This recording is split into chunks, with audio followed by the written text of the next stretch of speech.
salvación. Ahí en Romanos capítulo, ya vamos a ver la última parte de Romanos capítulo 9 y el versículo, y vamos a ir hasta el capítulo 10, ya vamos más de la mitad del libro de Romanos. Y vamos a ver esa condición para la salvación. ¿Se acuerdan los que estuvieron aquí? Bueno, la mayoría de ustedes estuvieron aquí el domingo pasado y vimos acerca de Pablo, que tenía un gran dolor por su mismo pueblo, por el pueblo de Israel.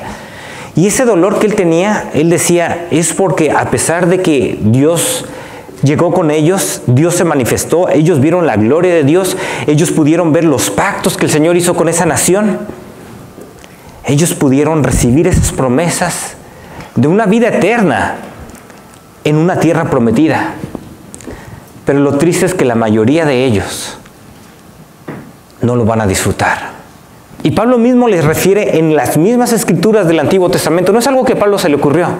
En el mismo Antiguo Testamento él les menciona como si Dios mismo no hubiera dejado un pequeño remanente, prácticamente hubieran sido igual que Sodoma y Gomorra.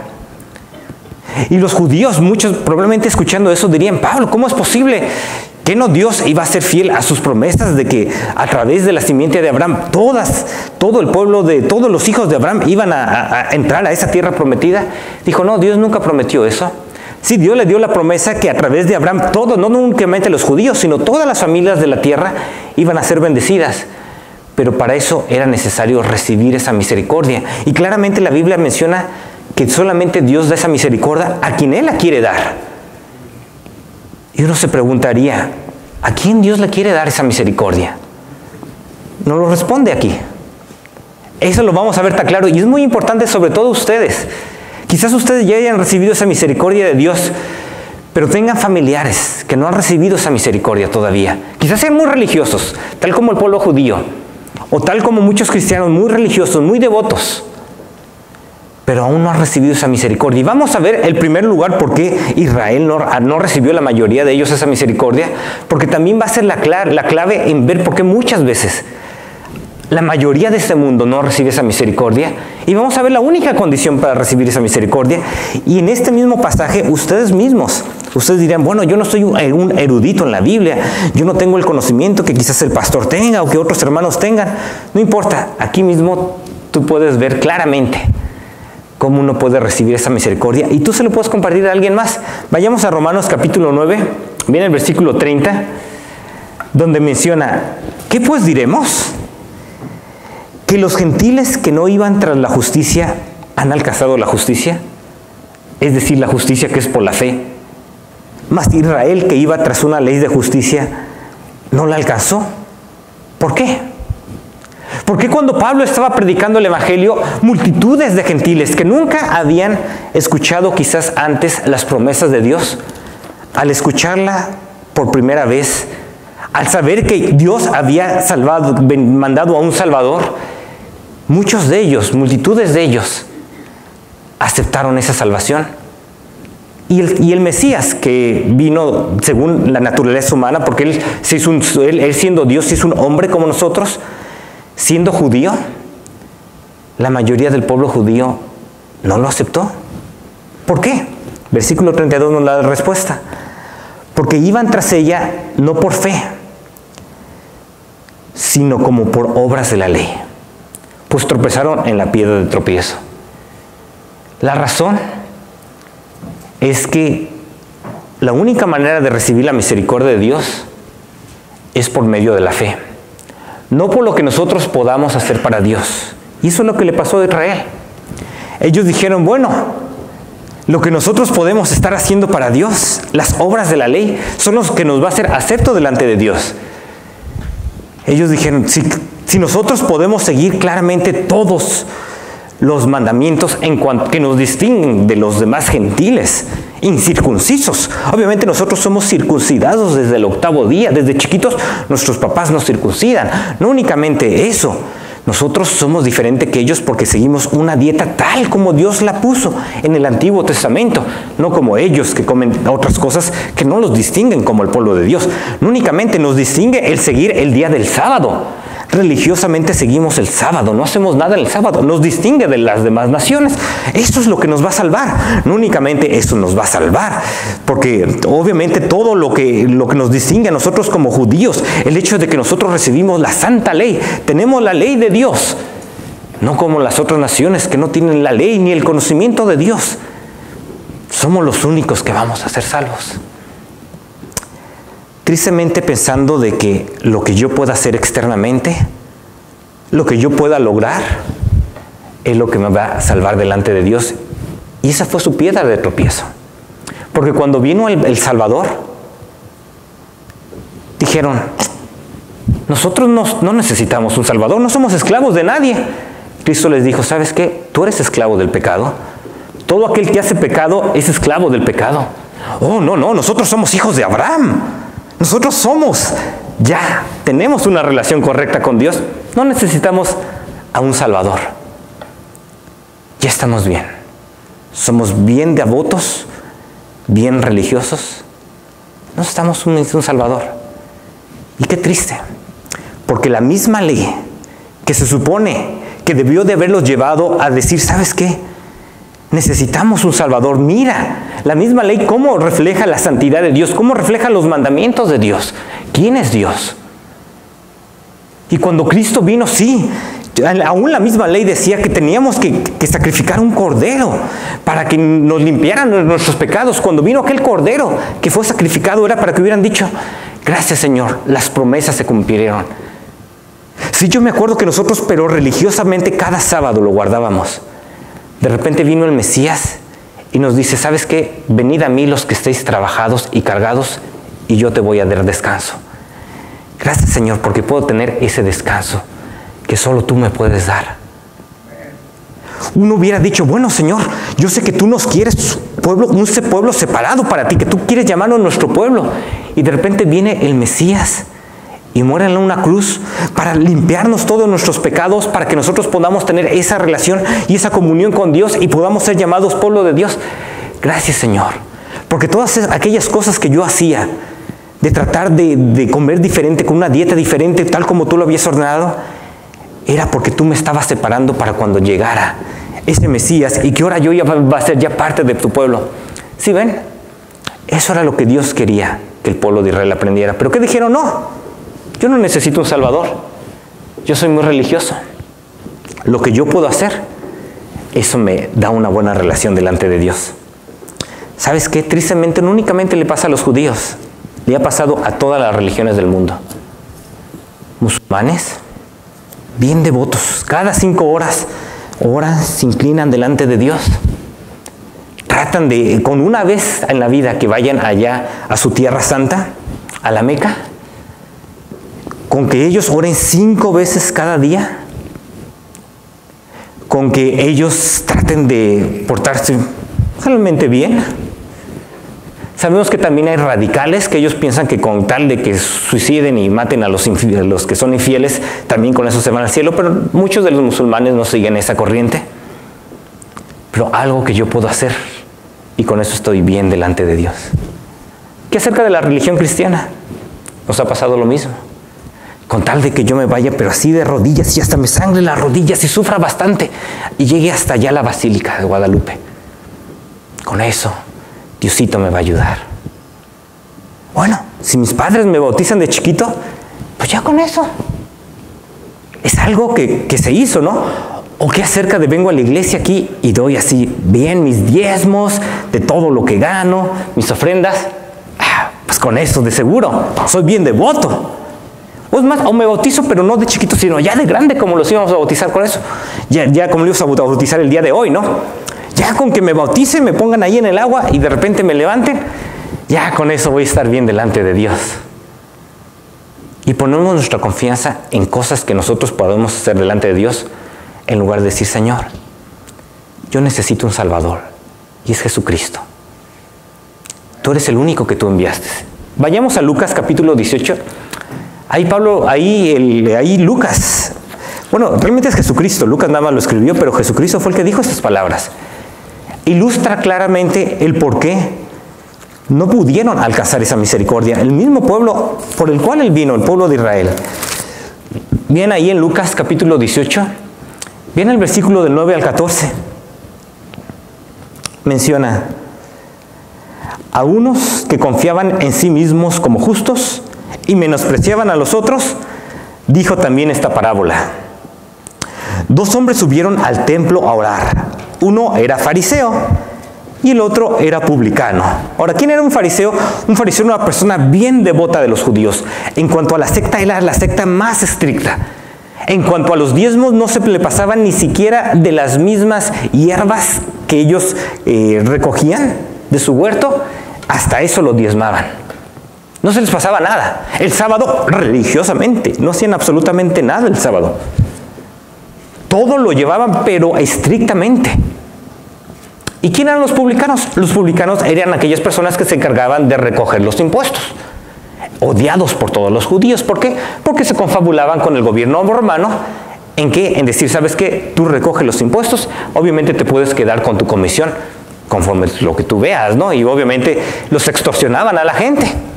Entonces, de las personas más despreciadas de la sociedad, esas personas que prácticamente corruptas con el gobierno romano y nos quitan nuestro dinero y tratan de aprovecharse de nosotros, es lo peor de la sociedad. Bueno, había 2 personas, llegaron los 2 al templo a orar. Uno, fariseo. El fariseo, puesto en pie, así se oraba. En aquellos tiempos muchas veces se ponían en pie, oraba consigo mismo de esta manera: Dios, te doy gracias porque no soy como los otros hombres, ladrones, injustos, adúlteros, ni aun como este publicano. Ayuno 2 veces a la semana, 2 diezmos de todo lo que gano. Mas el publicano, estando de lejos, no quería ni aún alzar los ojos al cielo, sino que se golpeaba en el pecho, diciendo: Dios, sé propicio a mi pecador. Dios, yo sé que soy un pecador. Yo sé que muchas veces he extorsionado a personas. Yo sé que he tomado ventaja de otras personas. Yo sé que he hecho muchas maldades. Sálvame, Señor, ayúdame. ¿Saben qué pasó? Os digo que este descendió a su casa justificado. Él descendió a su casa con una relación correcta delante de Dios. Dios lo dijo: tú eres justo. Tus pecados perdonados, estás bien delante de mí. Es más, rumbo a la vida eterna, rumbo a la tierra prometida. ¿Más qué? Más el otro. Porque, perdón, descendió a su casa justificado antes que el otro. Porque cualquiera que se enaltece será humillado, y el que se humilla será enaltecido. Y eso fue lo que pasa con la mayoría con el pueblo judío, no nomás con ellos, con la mayoría de las religiones de cualquier denominación, con la mayoría de la humanidad. Está ese orgullo. Yo de alguna manera puedo hacer algo que esté bien delante de Dios y que me pueda ganar la salvación, la vida eterna. Y es cuando tenemos, luego vamos a entender que ni uno tan solo de nuestros pecados, ni tanto nosotros, tanto dinero que podamos dar, tanto nosotros que podamos hacer, no puede pagar por ninguno solo de nuestros pecados. Todos absolutamente necesitamos un Salvador. Ahora, si seguimos adelante, podemos ver que Dios ya hizo todo lo necesario. Bien, ahí en el versículo 33, como está escrito: y aquí que pongo en Sión piedra de tropiezo y roca de caída. El que creyere en Él no será avergonzado. Dios ya mandó a Jesucristo. Dios lo puso ahí en Sión. Una piedra de tropiezo, ¿para quiénes? Para el mismo pueblo judío, el cual ellos decían, sencillamente porque somos descendientes de Abraham y seguimos estrictamente las cosas que nos diferencian de los gentiles incircuncisos, estamos bien con Dios. Fue una piedra de tropiezo cuando llegó el Salvador, porque no lo reconocieron como Salvador. Al contrario, dijeron: crucifícalo. Pero Dios, al hacer eso ellos, cumplió su promesa de que nos iba a mandar el Cordero que iba a morir por nuestros pecados. Y ahora está disponible para cualquier persona. Y por eso el capítulo 10 de Romanos 1 menciona: hermanos, ciertamente el anhelo de mi corazón y mi oración a Dios por Israel es ¿para qué? Para salvación. Dios dice: Yo no tengo nada en contra de los israelitas. Es más, la razón por la cual estoy diciendo eso es porque los amo. A mí me gustaría que ellos fueran salvos. Sé que para ellos es algo de tropiezo. Es más, ellos dicen, ¿cómo es posible, Pablo, que tú hayas seguido esa secta de los nazarenos, esa secta de los cristianos, ese camino?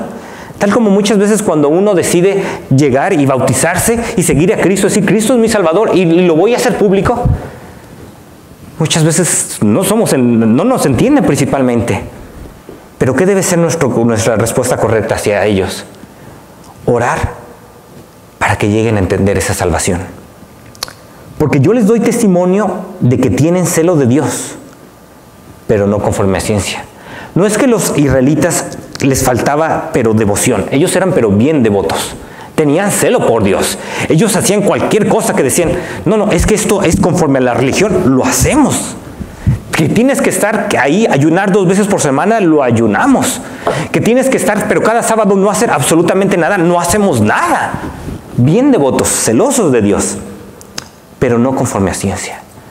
No conforme a lo que Dios, el verdadero celo que Dios quiere, la verdadera devoción que Dios quiere. ¿Por qué? Viene el versículo 3, ignorando la justicia de Dios y procurando establecer la suya propia. Ignorando lo que Dios ya hizo en la cruz para salvarte y decir, no necesito al Salvador. Yo mismo puedo ser bien delante de Dios. Yo mismo puedo hacer las cosas religiosas para estar bien delante de Dios. Y por eso no se sujetaron a la justicia de Dios. Porque el fin de la ley es Cristo, para justicia a todo aquel que en Él cree. Vemos que Cristo es el fin de la ley. Lo vimos con el ejemplo de Israel, que el propósito por el cual Dios le había dado estos mandamientos era para que pudieran mirar al Salvador. Pero al fin de cuentas, ¿qué es lo que hicieron? Se pusieron a confiar en los mandamientos mismos, en lo que ellos podían hacer, en lugar de decir, Señor, sé propicio a mi pecador.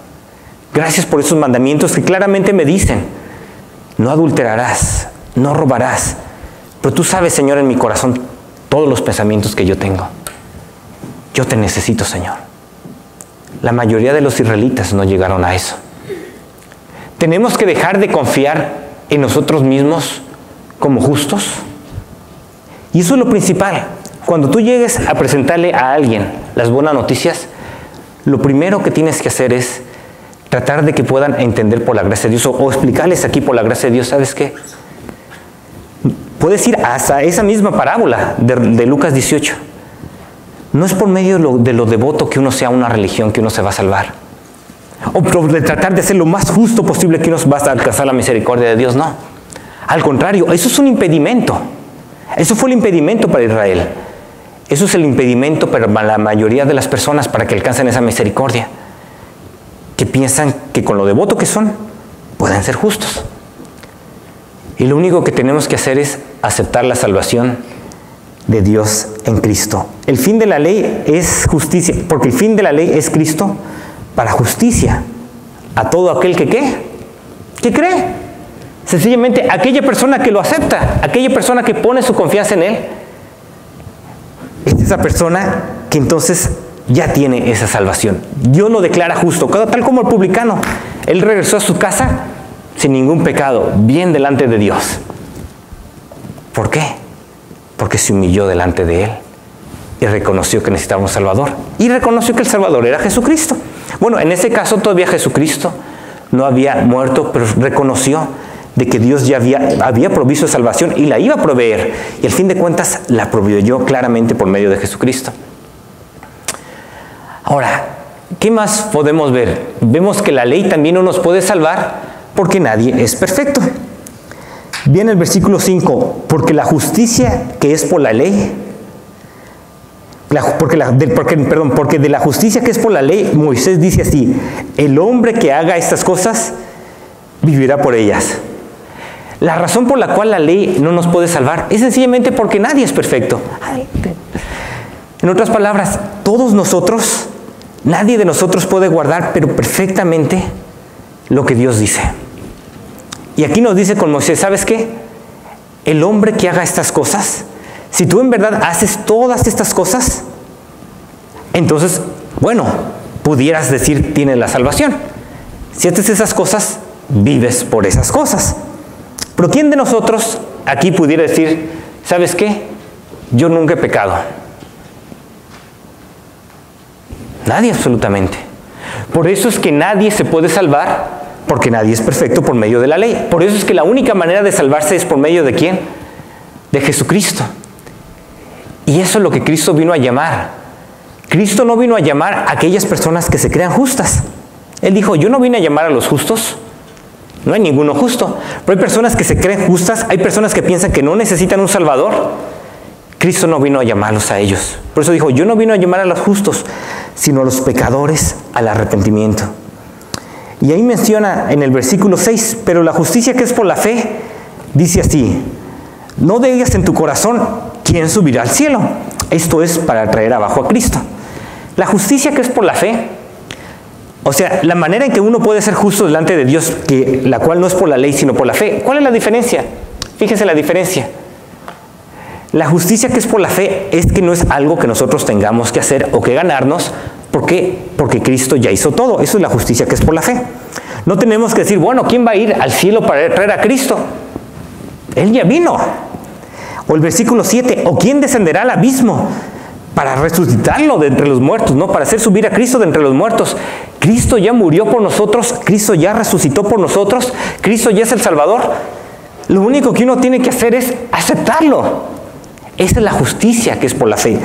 Bien lo que dice el versículo 8, ¿más qué dice? Cerca de ti está la palabra en tu boca y en tu corazón. Esta es la palabra de fe que predicamos. Este es el Evangelio. Si tú quieres saber qué es el Evangelio, qué es lo que estamos predicando, qué se predica en la iglesia, ¿cómo le puedo decir a mis personas que acepten a mis seres queridos, que acepten esa misericordia de Dios? Aquí está. Esta es la palabra de fe que predicamos. Ven el versículo 9. Que si confesares con tu boca que Jesús es el Señor y creyeres en tu corazón que Dios le levantó de los muertos, serás salvo. Si tú reconoces que Cristo es el único Salvador y Señor, si tú pones tu confianza en Él y decir, Señor, yo sé que fuera de ti no hay ningún otro Salvador.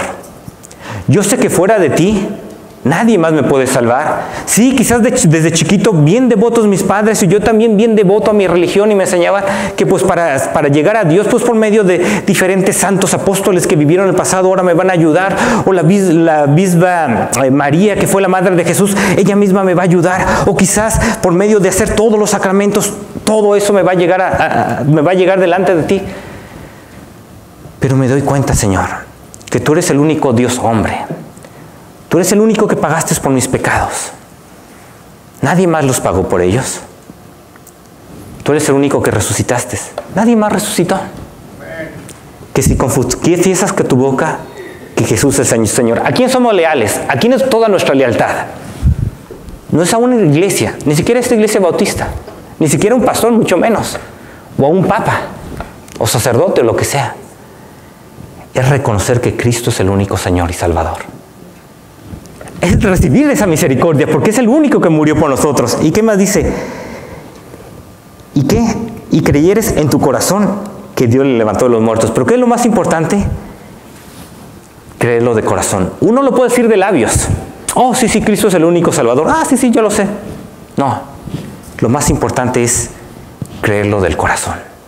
Decir, Señor, sálvame en verdad. Necesito un Salvador. Yo sé que tú eres el único Salvador. Yo sé que quizás de chiquito me enseñaron otras cosas, pero me doy cuenta claramente en tu palabra, el mensaje que predicamos, que tú eres el único Salvador. Creo en ti como mi Salvador. Somos salvos, tal como el publicano. ¡Qué bonito! No por enorgullecernos. ¿De qué nos enorgullecemos? Absolutamente de nada. Cristo hizo todo. Es sencillamente, al contrario, agradecimiento y amor por otras personas para que puedan llegar este mensaje. Y viene el versículo 10, porque con el corazón se cree para justicia. ¿Qué es lo que Dios hace realmente para hacernos justos? Únicamente ve nuestra fe y nuestro corazón. Dios ve lo más profundo del corazón. Yo no lo veo, nadie más lo ve. Por eso es que la salvación es individual. Dios es el único que ve tu corazón. Y si tú de corazón reconoces a Cristo como el Salvador, eres justo delante de Dios. Y con la boca, ¿qué se hace? Se confiesa para salvación. Con la boca tú confiesas que Él es el Salvador. Tal como hoy iba a pasar, pero va a pasar el próximo domingo, algunas personas lo iban a confesar públicamente por medio de bautizarse, de que en su corazón creen que Cristo es el único Salvador y que Él es el único Señor. Y lo iban a hacer por medio del bautismo, lo van a hacer si Dios quiere el próximo domingo. Pero eso no te salva. Es el corazón únicamente. Es la fe únicamente lo que te salva en reconocer que Cristo es el Salvador. Y eso es todo. Es más, hasta cuando tuvimos la clase, uno de los hermanos me preguntó, ¿y qué pasa entonces si yo, por ejemplo, llego a morir y no soy bautizado? ¿Qué le pasó al ladrón que estaba ahí junto con Cristo en la cruz? ¿Fue bautizado él? Lo único que hizo, el otro se estaba burlando y decía, si tú eres en verdad el Salvador, bájate y sálvanos y ya te voy a creer. Y el otro dijo, no temes ni tú aún así a Dios, ya que tú en verdad, tanto como yo, merecemos la condenación. Fíjate, no merece estar aquí, ningún mal hizo. Prácticamente le estaba reconociendo, Él murió por nosotros. Y le dijo a Cristo, acuérdate de mí cuando vengas en tu reino. ¿Y qué le dijo Dios? Cristo, hoy estarás conmigo en el paraíso. ¡Qué bonita fe! Lo único que nos hace realmente aceptos y justos delante de Dios, ¿qué es? El corazón. Y sí es importante publicarlo. Dios quiere que nosotros lo hagamos público. Dios quiere que sí nos bauticemos y que lo hagamos público y que lo confesemos delante de Él. Dios quiere eso. Pero realmente es el corazón, es la fe lo que nos da la salvación. Y el versículo 11 lo dice más claro. Porque pues la Escritura dice, todo aquel que en Él creyere. No dice todo aquel que se bautizare, todo aquel que siga los sacramentos, todo aquel que haga esto. No, todo aquel que creyere, todo aquel que lo aceptare como Salvador. Eso es todo. Todo aquel que en Él creyere no será avergonzado. Esa persona no va a llegar delante de Dios, no va a tener una confianza que no fue real. Muchas veces las personas tienen confianza y son bien devotos a su religión y en verdad piensan, sí, mi religión, el ser devoto, mi fe en esto, mi fe en los santos, mi fe en esto, mi fe en cualquier otra cosa, menos en el Salvador, esto me va a salvar. Solamente hay algo que no nos va a avergonzar y que no nos va a defraudar y que en verdad va a dejar nuestra confianza claramente, o mi fe en mí mismo, en lo bueno que yo he sido, con eso. No es ni fe en ti, ni fe en ninguna otra persona, o tan santo que haya sido, o tan devoto que haya sido en esta tierra, o tan bueno que haya sido, o tu fe en los sacramentos que tú puedas hacer, del bautizo, o cualquier otro tipo de cuestiones religiosas que tú puedas hacer. Es tu fe en el Salvador. Eso es lo que en verdad te va a hacer justo delante de Dios. Y esa es la única condición para alcanzar la misericordia de Dios. Es verdad, Dios tiene misericordia de quien quiere tener misericordia. Pero aquí nos dice de quién quiere Dios tener misericordia. De aquellos que lo reconocen como el Salvador, como el Señor, el único que murió por ellos. Y bien, les menciona, ¿para quién está disponible? ¿Para unos cuantos nada más? No. Fíjense cómo está disponible absolutamente para cualquier persona en este mundo. Eso es muy claro. No únicamente, es que yo quizás no sea parte del pueblo elegido de Dios, entonces quizás no está disponible para mí. No, está disponible para todos. Absolutamente para todos, no importa si naciste en una familia musulmana o cristiana o católica o bautista o de lo que sea. Está disponible para todos, que me estés escuchando también en internet. No importa la religión que hayas nacido o que hayas sido devoto. Está disponible para cualquier persona que dice Cristo es el único Señor, el único Salvador. Vean el versículo 12, porque no hay diferencia entre judío y griego. No hay diferencia. El mismo que es Señor de todos es rico para con todos los que lo invocan. Dios mismo, que es Señor de todos, Él es rico para con todos aquellos que claman a Él, con todos aquellos de los que le invocan. Y vean el versículo 13, todo aquel que invocare el nombre del Señor será salvo. Cualquier persona que clama en Él, cualquier persona que confía en Él como Salvador y que dice, Señor, sé propicio a mí, sálvame, Señor. Tal como lo dijo el publicano. Ni quería alzar sus ojos al cielo. En arrepentimiento llegó, Señor, yo necesito un Salvador. Dios lo salvó. Esa es la única condición que Dios pide. ¿Qué te está impidiendo aceptar el regalo de Dios? Al pueblo de Israel le impidió ese orgullo de que ellos fueran el pueblo elegido. de que ellos no eran como los gentiles incircuncisos, que no conocían los caminos de Dios. Ellos tenían la santa Torá, la ley de Dios con ellos, no como las otras personas. Ellos eran pero bien separados de todos los demás, seguían estrictamente las dietas tal como venían en el antiguo, en las escrituras judías, guardaban el sábado de manera impecable. Pensaban, eso me va a hacer bien delante de Dios. Ese fue el gran impedimento. La mayoría de ellos no entrará a esa tierra prometida que Dios lo hizo en Abraham, que le dijo, a través de ti serán benditas todas las familias de la tierra. Sabemos que la simiente de Abraham, la descendencia de Abraham es Jesucristo. Sabemos que Dios escogió al pueblo de Israel para traer al Mesías. Y Dios cumplió su propósito. Ahora ya es en cualquier persona, no importa absolutamente de qué trasfondo o contexto religioso hayas crecido. ¿Qué te está impidiendo aceptar ese regalo de Dios? Si hay algo que te está impidiendo, confiésalo delante de Dios. Di, Señor, quizás yo creí que confiar en mi religión, confiar en mi devoción, confiar en cualquier otra cosa, me iba a obtener esa misericordia, pero me doy cuenta que es únicamente confiando en Jesucristo como Salvador. Nadie más. No un hombre, no un santo, no una religión, no una virgen, únicamente Jesucristo. La persona que uno dice, sí, Él murió por mis pecados. Es el medio que Dios puso para salvarme. Yo quiero que Él me perdone mis pecados. Yo quiero que Él me cambie. Él vino a salvarnos de los pecados. Él vino a llamar a pecadores al arrepentimiento. Si tú nunca le has pedido a Cristo que te salve, ¿por qué no lo haces ahí mismo? Hoy mismo. En un momento más vamos a cerrar nuestros ojos. La Biblia dice, todo aquel que invocare el nombre del Señor, todo aquel que clamare. Tú quizás me estás viendo ahí en el internet. Tú nunca le has pedido a Cristo que te salve. ¿Por qué no ahí mismo lo haces? Ahí mismo cierras tus ojos. Y si quieren, de una vez lo vamos a hacer. Si quieren, ahí mismo todos con los ojos cerrados. Si tú nunca le has pedido a Cristo que te salve, ¿por qué no ahí mismo le dices, Señor, yo reconozco que Jesucristo es el único Salvador. Reconozco que Él murió por mis pecados. Yo reconozco que necesito un Salvador. Te pido, Señor, que entres en mi corazón. Que me salves, Señor.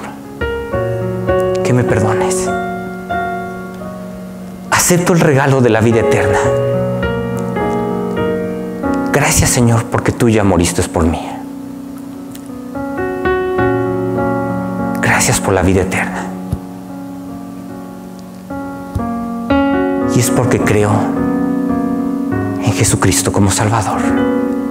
Y en ese nombre estoy orando. Amén.